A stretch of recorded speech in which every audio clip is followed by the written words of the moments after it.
ഗ്രാമിക ന്യൂസിലേക്ക് സ്വാഗതം. നവീകരണം പൂർത്തിയാക്കിയ മട്ടന്നൂരിലെ പൊതുമരാമത്ത് വിശ്രമ മന്ദിരം ഈ മാസം 25-ന് ഉദ്ഘാടനം ചെയ്യും. മന്ത്രി PA മുഹമ്മദ് റിയാസ് ഉദ്ഘാടനം ചെയ്യും. പരിപാടിയുടെ സംഘാടക സമിതി യോഗം KK ശൈലജ MLAയുടെ അധ്യക്ഷതയിൽ ചേർന്നു.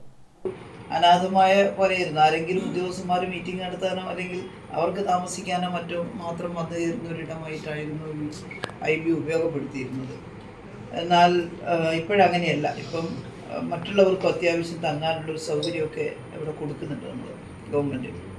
അപ്പോൾ അതിൻ്റെ ഭാഗമായിട്ട് കൂടിയാണ് ഇത് ഭംഗിയാക്കിയിട്ടുള്ളത്.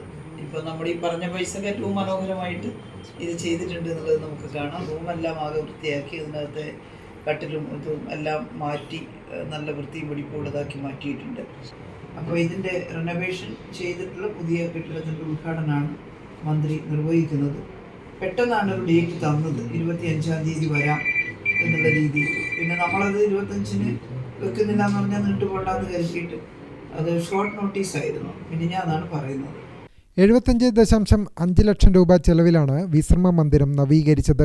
കെട്ടിടത്തിന്റെ പെയിന്റിംഗ്, ഫർണിഷിംഗ്, ഇന്റീരിയർ ഡിസൈനിംഗ് തുടങ്ങിയ ജോലികൾ ചെയ്തു പൂർത്തിയാക്കി. യോഗത്തിൽ നഗരസഭാ ചെയർമാൻ N ഷാജിത്ത്, കള്ളിച്ചത്ത് തൊഴിലാളി ക്ഷേമനിധി board chairman NV Chandrababu, Iritty block panchayat അംഗം M രതീഷ്, കൗൺസിലർമാരായ K Anitha, TK Sijil, E Sreejesh, A Madhusoodanan, നേതാക്കളായ D Muneer, KP Anilkumar, Aniyeri Achuthan, KP Rameshan, പൊതുമരാമത്ത് AEP സനില, പ്രണാം തുടങ്ങിയവർ സംബന്ധിച്ചു. ഗ്രാമിക ന്യൂസ്, മട്ടന്നൂർ.